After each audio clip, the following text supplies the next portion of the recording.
1970년대 중반에 방글라데시는 굉장히 어려웠습니다. 특히나 1974년에 엄청난 홍수가 있어서 10만 명 이상이 목숨을 잃었고 수많은 빈곤층들이 생겨서 너무나 힘들었습니다. 그런데 그때 대학 교수였던 무하마드라는 사람이 경제학을 가르치고 있었는데 이 사람이 가만히 보니까 자기가 대학 교수로서 후학들을 길러내고 또 경제학에 대한 연구를 하고 있지만 나라가 이 모양 이 꼴인데 내가 이렇게 강단에서만 있으면 무슨 소용이 있는가 라는 생각을 합니다. 이 사람이 무하마드 유누스였는데요. 그래서 이렇게 있으면 안 되겠다 해서 세상으로 뛰어나갑니다. 그리고 무엇이 문제인지를 살펴봤어요. 그런데 수많은 사람들이 극빈에서 헤어나지 못하고 힘들어하는 광경을 보게 됩니다. 그 이유를 연구해 보니까 우리가 보통 가난은 나라님도 구제하지 못한다는 말이 있죠. 그래서 어느 시대나 가난한 사람들 제대로 구제하는 사람들은 별로 없었어요. 아무리 대단한 왕이나 대통령도 그러했습니다. 근데 이 사람이 보니까 사람들이 게을러서 먹고 살지 못하는 것이 아니라 사회 구조가 그러했다는 거죠. 왜냐하면 극빈자들 중에 대부분은 대나무로 의자를 만들어서 팔면서 삶을 살아갔습니다.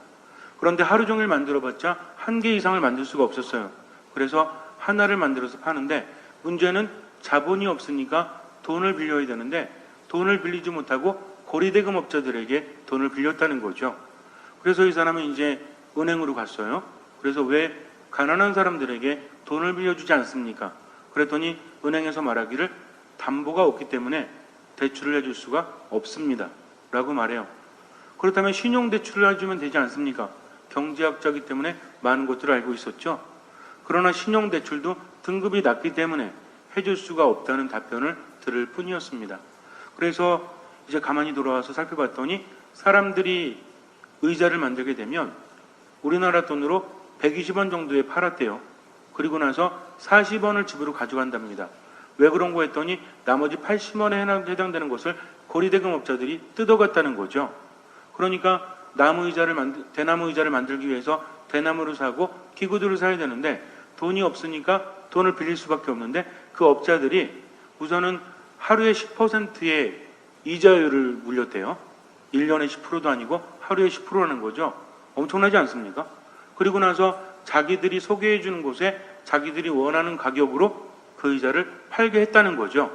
그러니까 제값도 받지 못하고 자기들이 벌어가는 것에 대부분을 빼앗기고 나니까 집에 가서 먹고 살기도 빠듯하니까 어때요? 이런 악순환이 반복될 수밖에 없었다는 겁니다.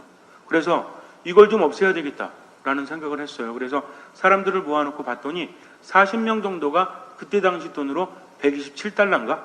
요게 없어가지고 극빈에서 벗어나지 못했다는 거죠.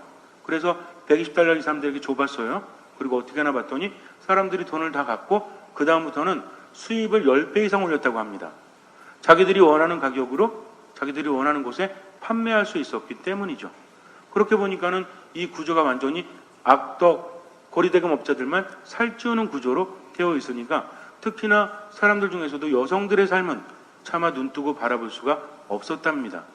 그래서 이제 제자들을 모아서 정보를 수집하고 사람들을 모아서 1976년에 이 사람이 실험은행을 만듭니다. 그리고 나서 사람들에게 대출을 해줘요. 근데 대출의 조건이 뭐였냐면 극빈자들, 그러니까 하위 25%에 해당되는 사람들에게 대출을 해줍니다. 이것이 그라민은행 설립 프로젝트예요. 그래서 이제 3년 동안 시행을 해본 결과 500가구가 극빈에서 벗어날 수 있었다고 합니다. 나라도 구제하지 못하는 그런 가난을 극빈에서 500가구를 3년 만에 구제했으니 비전이 보이는 거죠. 그래서 이제 이 사람이 은행을 정식으로 설립을 하게 됩니다. 주변에서 많은 사람들이 반대를 했어요. 말이 되냐고. 더군다나 가진 것이 없는 사람들이 배째라식으로 모든 돈을 갚지 않으면 어떡할 거냐고. 그래도 이 사람은 될 수 있을 거라고 말합니다. 저명한 학자들도 주변의 가족들조차도 이 사람을 지지하지 않았어요. 그러나 이 사람은 그렇게 시작을 합니다. 그래서 마이크로 크레딧이라는 대출 제도를 도입하게 됩니다. 이게 뭐냐면 아주 극빈자들에게 돈을 빌려주긴 하는데 그 돈을 150달러 미만으로 제한하는 거죠. 그런데 여기에는 조건이 있어요. 뭐냐면 자신과 처지가 비슷한 5명을 모아야만 대출을 해줄 수가 있다는 겁니다. 우리가 생각할 때 5명이 있다. 이 사람들은 보증을 쓰는 것인가? 이게 아니에요. 보증이 아니라 연대로 5명이 모이면 돈을 빌려줄 수 있다는 거죠. 그럼 여러분들 생각에 5명을 모으기가 쉬울 것 같아요? 어려울 것 같아요? 쉽죠? 왜? 돈을 끌려고 하는 사람들이 한둘이겠습니까? 어디 나가서 5명 모으는 거는 대수도 아니죠.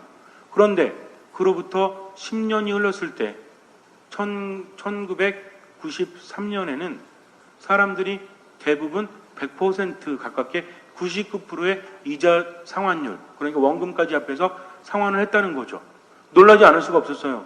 아니 어떻게 그 사람들이 그렇게 많이 돈을 갚을 수 있었을까? 그런데 여기에는 규칙이 하나 있었습니다. 뭐냐면 5명이 모여서 대출을 받죠. 그리고 나서 정해진 기한까지 5명이 모두 다 갚게 되면 더 많은 돈을 대출을 받을 수 있습니다. 그러니까 연대 책임을 짓는 거죠. 한 사람이라도 빚을 갚지 못하면 나머지 사람들도 더 많은 것을 빌릴 수가 없어요. 그러니까 늘 150달러까지는 빌릴 수 있지만 그 이상을 빌릴 수가 없지만 5명이 다 갚게 되면 200달러, 300달러까지도 받을 수가 있었다는 거죠. 그러니 사람들이 어떻겠습니까? 여러분들은 인간을 믿으십니까? 믿지 않으십니까? 어쩌면 세상이 흐를수록 잠깐만 불신풍조가 만연되기 때문에 우리가 사람을 믿지 못하지만 우리도 사람이죠. 누군가 나를 믿어주지 못하면 얼마나 슬픕니까? 그런데 놀랍게도 98% 이상의 상환율을 보였다는 것은 기적과도 같았다는 거죠. 그렇게 2005년도에는 이제 보니까 전국에 2180개가 넘는 지점이 생기고요. 그때에도 상환율이 99%가 넘었대요. 그리고 직원만 11,800명이 넘었다고 합니다. 그리고 전 세계적으로 37개국에 이게 퍼져나가기 시작했대요. 우리나라에는 있을까요? 없을까요? 우리나라에도 있대요. 그래서 제가 어제 홈페이지 들어가 봤더니 좀 길어요. 은행 이름이. 여기도 마찬가지입니다.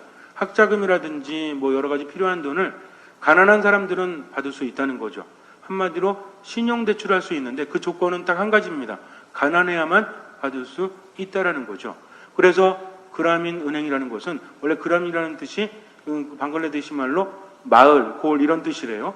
우리나라 말로 번역하면 뭐예요? 마을 은행, 고을 은행 이런 거죠. 그런데 놀랍게도 전 세계로 퍼져나가고 있다고 합니다. 거기에서는 사람들을 교육시키기 위해서 16가지 이제 권장사항을 사람들에게 배포를 합니다. 안 지켜도 되지만 이것을 지키면 참 좋겠다고 많은 사람들이 이것을 지킨다는 거죠.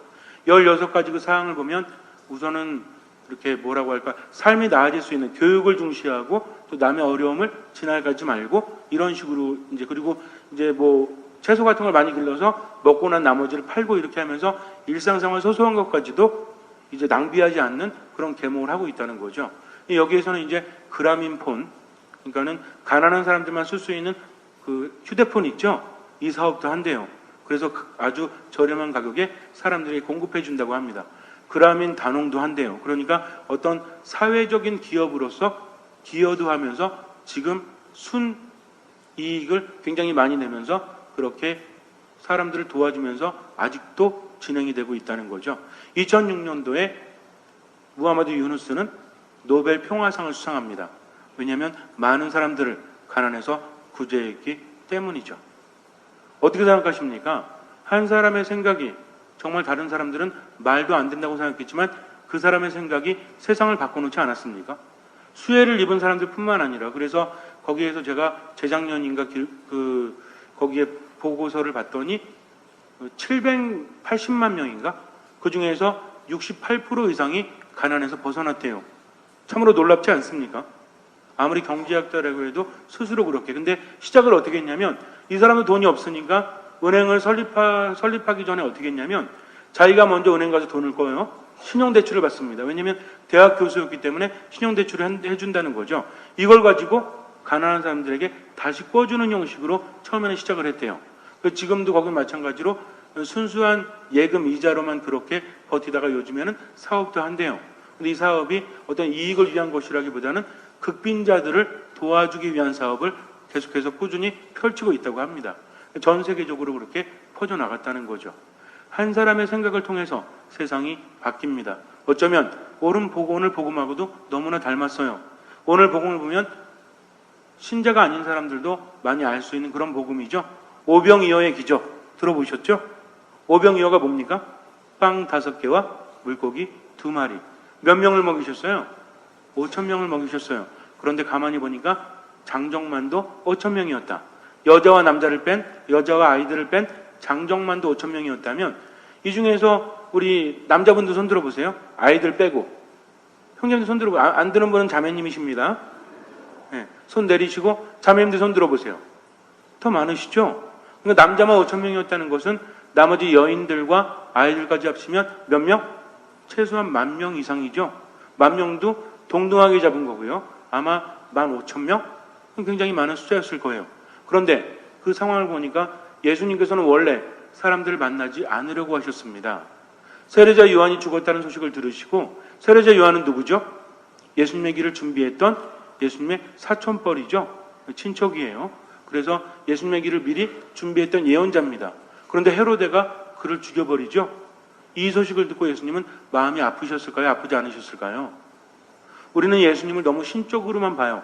그러나 예수님은 온전한 하느님이시자 온전한 인간이셨습니다. 그분의 인간성을 배제하면 큰일 나요. 왜냐하면 인간의 죄는 인간이 갚아야 됐기 때문에 하느님께서 선택하신 방식은 스스로 인간이 되시는 겁니다. 만약에 예수님께서 온전한 신성만 지니셨다, 인성이 없으셨다, 그러면 그분이 당한 고통은 의미가 없어요. 그러니까 우리를 위한 희생이라고 말할 수 없다는 겁니다. 그래서 예수님은 완전한 하느님이시지만 동시에 뭐예요? 완전한 인간이셨다. 우리와 똑같은 감정이 있으셨을까요? 없으셨을까요? 있으셨어요. 그래서 뭐 말고는 우리와 똑같은 인간이셨다?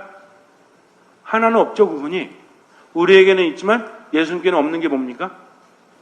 뭘까요? 이거 신학적으로도 상당히 중요합니다. 그분은 모든 사람의 죄를 대신 대속하신 거죠.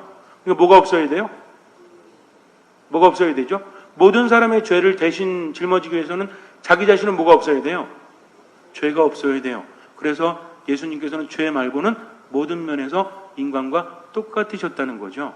그래서 세례자 요한의 죽음을 들으시고 그분은 외딴 곳으로 가십니다. 오늘 복음에 나오고 있죠. 그런데 사람들은 기가 막히게 알았어요. 그래서 그분의 상태가 어떠하든지 간에 상관없고 몰려듭니다. 몰려드니까 예수님께서 어떻게 하셨어요? 마음도 심란한데 몰려드는 사람들 다 내쫓으셨어요? 그게 아니라 그들을 측은하게 여기시고 손을 얹어서 병자들을 고쳐주십니다. 이것이 예수님의 마음이라는 거죠.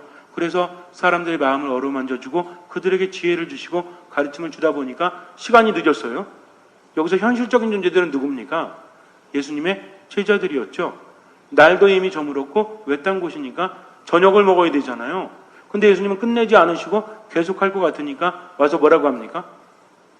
지금 여기는 외딴 곳이고 날도 저물었으니까 돌려보내셔서 각자 저녁을 사 먹도록 하시지요 라고 말합니다. 이거는 어떻게 본다면 이제 시간도 늦었잖아요. 그러니까 그만하시죠. 사람들 어떻게 해줄 수도 없지 않습니까? 이렇게 얘기했더니 예수님께서 뭐라고 하십니까? 돌려보낼 필요 없다.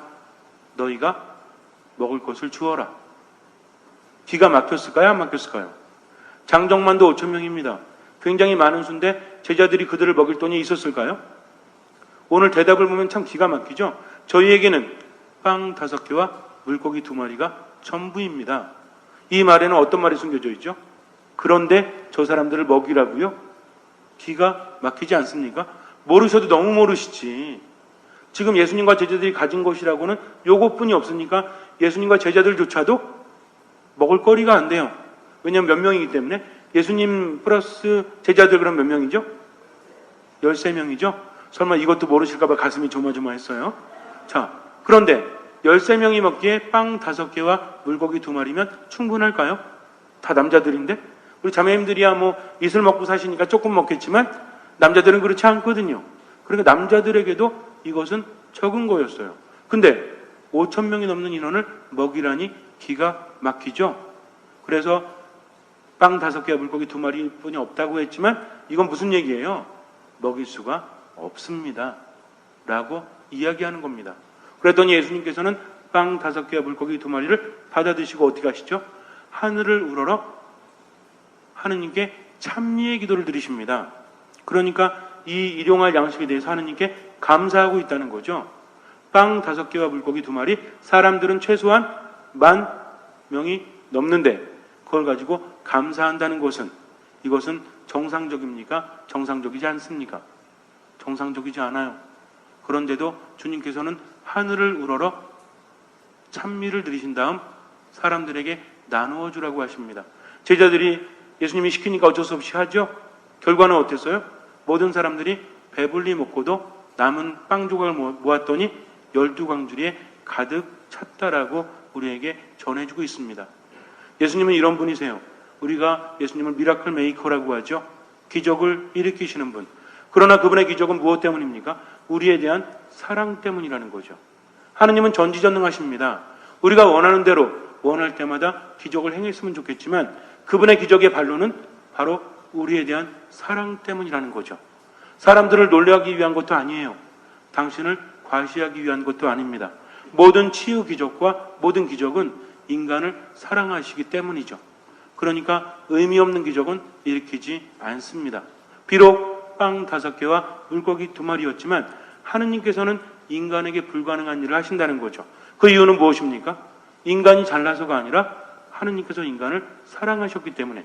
오늘 저희 독서에서 로마서를 통해서 사도 바울은 뭐라고 합니까? 그 무엇이 우리를 하느님의 사랑에서 떼어놓을 수 있겠습니까? 아무것도 떼어놓을 수 없다는 거죠. 아주 기가 막힌 말을 합니다. 환난입니까? 역경입니까? 박해입니까? 굶주림입니까? 헐벗음입니까? 위험입니까? 칼입니까? 그러면서 우리는 우리를 사랑해 주신 분의 도움에 힘입어 이 모든 것을 이겨내고도 남습니다라고 그래요. 그러니까 우리 힘으로 이겨내는 것이 아니라 무엇으로? 그분의 도우심으로 이겨낼 수 있다는 거죠. 나는 보잘것없어요. 나는 능력이 없습니다. 나는 내세울 것이 없어요. 그러나 믿는 구석이 있기 때문에 절대로 절망하지 않는다는 거죠. 그분의 도우심이 있다면 우리는 불가능함도 가능하게 만들기 때문입니다. 믿음이 없는 사람들도 자기의 소신을 갖고 최선을 다했을 때는 세상을 바꾸는 기적을 일으키기도 해요. 그러나 우리에겐 누가 계십니까? 예수님께서 함께 하신다는 거죠. 우리를 너무나 사랑하시는 그분께서 우리를 통해서 기적을 행하십니다. 문제는 뭡니까? 기적이라는 것이 하느님께로부터 오지만 믿음을 두지 않으니까 기적은 일어나지 않죠. 절망하는 사람에게서 절대로 기적의 꽃은 피지 않습니다. 희망을 갖는 사람, 아무리 죽음 앞에 서 있다고 할지라도 희망을 간직한 사람은 반드시 기적을 일으킬 수 있다는 거죠. 왜? 그분의 도우심이 있기 때문입니다. 나는 확신합니다. 죽음도, 삶도, 천사도, 권세도, 현재의 것도, 미래의 것도, 권능도, 저 높은 것도, 저 깊은 것도, 그 밖에 어떠한 피조물도 우리 주 그리스도 예수님에게서 드러난 하나님의 사랑에서 우리를 떼어놓을 수 없습니다라고 고백합니다. 하느님께서는 우리를 너무나 사랑하세요. 우리가 비록 죄를 지었다고 할지라도 하느님은 우리를 버리지 않으십니다. 문제는 뭐냐면 내가 포기하기 때문에 내 집안 환경이 이러니까 나아질 수 없겠지. 나는 머리가 나쁘니까, 나는 능력이 없으니까, 우리 집안이 원래 이 모양 이 꼴이니까 하면서 절망하는 사람은 믿음을 갖지 않죠. 그러나 믿음을 갖는 사람은 절대로 절망하지 않죠. 무엇을 갖습니까? 희망을 갖습니다. 그 희망은 우리를 부끄럽게 하지 않는다는 거죠. 분명히 명심하십시오. 내가 잘나서가 아니라 나를 너무나 사랑하시는 그리스도의 사랑 때문입니다. 여러분들은 어떠하십니까? 성당에 와서 말씀을 듣고 이 말씀을 통해서 믿음의 씨앗이 뿌리를 내립니까? 아니면 아무 생각 없이 자리에 앉아 계십니까?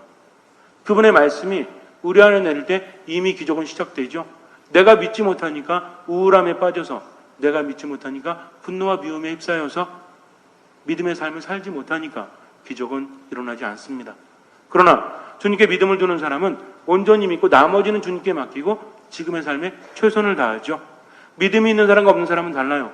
없는 사람은 자기의 꿈 때문에 어떤 자기가 기댈 만한 곳이 있기 때문에 힘을 내지만 믿는 사람은 인간적인 모든 것들이 허물어진다고 할지라도 누구에게 희망을 둬요? 하느님께 희망을 둡니다. 그러니까 뭐합니까? 절망하지 않고 기도하는 거죠. 말씀 안에 머뭅니다. 주일이 되면 하느님은 삶의 첫 자리에 두고 이 미사에 온전히 머물죠. 그러니까 하느님께서 함께 하시고 하느님이 계신 곳에 무엇이 일어나죠? 기적이 일어날 수밖에 없어요. 여러분들 성경을 잘 몰라도 기억나는 거 있지 않습니까? 다윗과 골리앗의 싸움은 아시죠? 설마 이것도 모르세요? 다윗과 골리앗 싸움 아시죠? 누가 이스라엘 사람이에요? 설마 골리앗? 아니죠. 블레셋 사람이었어요. 그래서 사실 지금 역사를 봐도 이스라엘이, 제가 늘 여러분에게 유대인 얘기하지만 제가 우리 본당에 와서 유대인 얘기 되게 많이 했죠. 요즘에 하는 꼬라지를 보세요. 유엔 학교도 폭격하지 않습니까? 안중에 없다는 얘기죠. 이게 무슨 얘기인지 아세요? 괜히 우리 반기문 그 대단한 분만 바보 되는 거 아닙니까? 유엔조차도 자기들은 눈에 보이지 않는다. 요즘에 기사거리를 보면 완전히 우롱하고 있죠. 왜 그런지 아세요? 그 사람들이 자신들의 입지 조건을 더 단단하게 하기 위해서입니다. 그 주변이 다 팔레스타인이죠. 그러니까 어때요? 아직도 굉장히 위험한 곳이거든요. 실제로 팔레스타인만 똘똘 뭉치면 이스라엘은 아무것도 아니에요. 그런데도 그 수많은 사람들이 이스라엘을 이기지 못하는 것은 그들이 전 세계적으로 힘을 가지고 있기 때문입니다. 그들의 힘의 원천은 뭔지 아십니까? 하나님에 대한 신앙이죠. 선민의식이 있기 때문에 그들은 뭘 해도 대단해요. 유태인들이 숫자가 그렇게 많은 거 아닙니다. 화교처럼 많은 것도 아님에도 불구하고 전 세계를 붙잡고 휘두르고 있죠. 그렇지 않습니까? 곡물 산업이라든지 돈이 많은 사람도 유태인이 굉장히 많아요. 대학 교수들도 유태인이 굉장히 많습니다. 예술 경제 분야뿐만 아니라 모든 분야에서 두각을 나타내는 사람들 퍼센테이지를 보면 중국 사람도 아니에요. 은혜 사람도 아니에요. 다 누군지 아세요? 유태인들이 그렇게 대단합니다. 무엇 때문입니까? 하느님께서 그들을 선택하셨다는 선민의식 때문에 그래요. 그렇기 때문에 그들은 절대로 포기하지 않습니다. 근데 우리는요? 예수님이 새로운 이스라엘 백성으로 세운 우리 신앙인들은 과연 어떻게 살아갑니까? 주변 탓만 하면서 그저 한숨만 쉬면서 살아간다면 아무것도 나아지지 않아요. 여러분들은 여러분들의 가치를 믿으십니까? 하느님께서 너무나 사랑하신다는 것을, 예수님께서 목숨을 내어주셔서 여러분들을 구원하셨다는 것을, 지금도 성령께서 여러분들을 보호하시고 이끄신다는 것을 믿으십니까? 안 믿으세요? 믿으십니까? 믿으셔야 돼요. 그래야만 신앙인이기 때문입니다. 우리 천주교 신자들은 너무 부끄러움이 많아요. 너무나 당연한 것도 우린 말하지 않습니다. 제가 지금 질문한 거 무슨 얘기인지 아세요? 아버지 어머니를 옆에 놓고 이분들이 여러분의 아버지 어머니입니까? 물었더니 자식이 글쎄요. 이렇게 말하는 것과 같아요. 여러분들은 하느님의 사랑을 믿으십니까? 그러면 절대로 포기하지 마세요. 하느님은 우리를 너무나 사랑하십니다. 그러나 세상은 완전하지 않기 때문에 하느님이 아무리 우리를 사랑하셔도 내가 믿음으로 보답하지 않으면 절대로 기적은 일어나지 않습니다. 잠시 눈을 감으세요. 빵 5개와 물고기 2마리로 5,000명이 넘는 사람을 먹이십니다. 우리 또한 마찬가지죠. 어쩌면 내세울 것이 하나도 없어요. 가진 것이 없습니다. 그래도 절망하지 않는 것은 그분의 도우심이 있기 때문입니다. 예수님께서는 제자들에게 너희들이 먹을 것을 주어라 라고 황당한 말씀을 하십니다. 그리고 빵 5개와 물고기 2마리 가지고 정말 어린 택도 없음에도 불구하고 감사를 드리시죠. 우리도 마찬가지입니다. 없는 것에 대해서 원망하지 마십시오. 있는 것에 대해서 감사하십시오.